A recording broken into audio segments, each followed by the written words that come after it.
නුසිඳී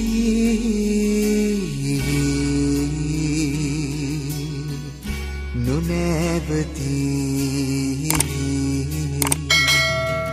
ගලනා ආදරේ නියමුවා ඔබයි.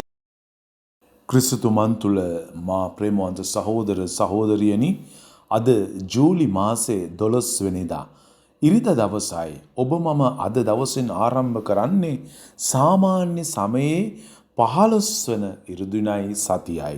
එනිසා ප්‍රේමවන්ත සහෝදර සහෝදරියනි, අද අපිට කියවීම් තුනම මතක් කරලා දෙන්නේ දෙවියන් වහන්සේගේ වචනේ ඇති අතිමහත් බලයත් එම වචනය පිළිගන්න අයගේ හදවත්වල ස්වභාවයයි. එනිසා පළමු කියවීම තුළදී යෙසායා දිවසවරයා මගින් දෙවියන් වහන්සේ තම වචනය අහසින් වැටෙන වැසි හා හිමට සමාන කරනවා.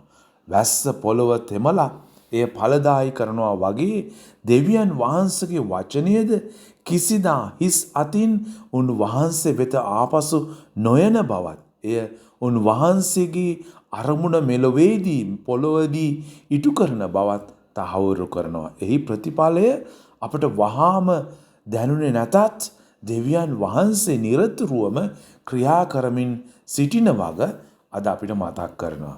උන්වහන්සේගේ වචනය ජීවිතය වෙනස් කරනවා, සුවපත් කරනවා, ඇදහිල්ල තුළ ශක්තිමත් කරනවා, ගැලවීම කරා ඔබ මාව අරගෙන යනවා. මෙම පණිවිඩය අද සුභාරංචියේ ජේසුස් වහන්සේ අපට කියන්නේ වපුරන්නාගේ උපමාව තුළිනුයි.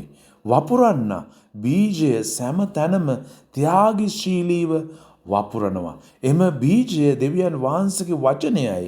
වපුරන්න දෙවියන් වහන්සේමයි. උන්වහන්සේ සියලු මිනිසුන්ට තම වරප්‍රසාදය නොඅඩුව ලබා දෙනවා. වෙනස තියෙන්නේ බීජය නෙවෙයි, එය වැටෙන පොළොවේ පසෙයි. එහෙමනම් ඒ පොළොව පස බවට පත් වෙන්නේ ඔබේ මගේ හදවතයි. ජේසුස් වහන්සේ පස් වර්ග 4ක් ගැන කතා කරනවා. පළමුව තමයි මාවත. එහි බීජය මුල් ඇදීමට පෙර කුරුල්ලෝ ඇවිල්ලා කාලා දානවා. මෙය දෙවියන් වහන්සේගේ වචනයට තම හදවත විවෘත නොකරන අය නියෝජනය කරනවා. අහංකාරය, උදාසීනකම හෝ ඇදහිල්ලේ ඌනතාවය නිසා වචනය ඔවුන්ගේ ජීවිත තුළ මුල් බැස ගන්නේ නැහැ. දෙවන්න වෙන්නේ ගල් සහිත බිමයි. එහි බීජය ඉක්මනින් පැලවුණත් ගැඹුරු මුල් නැති නිසා අවුවට වේලෙනවා. මේ දෙවියන් වහන්සේගේ වචනය සතුටින් පිළිගන්නවා. නමුත් දුක, පීඩාව, පරීක්ෂාවන් පැමිණෙනකොට ඇදහිල්ල අතහැරලා දමන යන අයව නියෝජනය කරනවා. යාඥාව, ඉවසීම සහ දෙවියන් වහන්සේ කෙරෙහි විශ්වාසය නොමැතිව ඇදහිල්ල වර්ධනය විය නොහැකි බව මෙන් නිරූපණය කරනවා. ප්‍රේමවන්තනි, තුන්වැන්න කටු අතර වැටුණු බීජයි. එය වැඩුණත් ලෝකයේ කරදර, ධනය පිළිබඳ අධික ආශාව, සැප සම්පත් පිළිබඳ බැඳීම් නිසා එය හිර වෙනවා. අද සමාජයේ අපගේ හදවත දෙවියන් වහන්සේ වෙනුවට ලෝකයේ දේවල් වලින් පිරීලා තියෙන අවදානම වැඩි. අවසානයේ යහපත් පස තියෙනවා. මෙය දෙවියන් වහන්සේගේ වචනය අහලා තේරුම් අරගෙන එය ජීවිතයට එක් කරගන්න අයව නියෝජනය කරනවා. ඔවුන්ගේ ජීවිත ප්‍රේමය, සාමය, කරුණාව, සමාව, ඉවසීම සහ අන් අයට සේවය කිරීම වැනි බහුල පරලදරනවා. දෙවැනි කියවීම තුළ ප්‍රේමවන්තනි, සුදු පාවුල්තුමා අපට මතක් කරන්නේ මුළු ලෝකයේම දෙවියන් වහන්සේගේ ගැලවීමේ සම්පූර්ණත්වය අපේක්ෂාවෙන් බලා සිටින බවයි.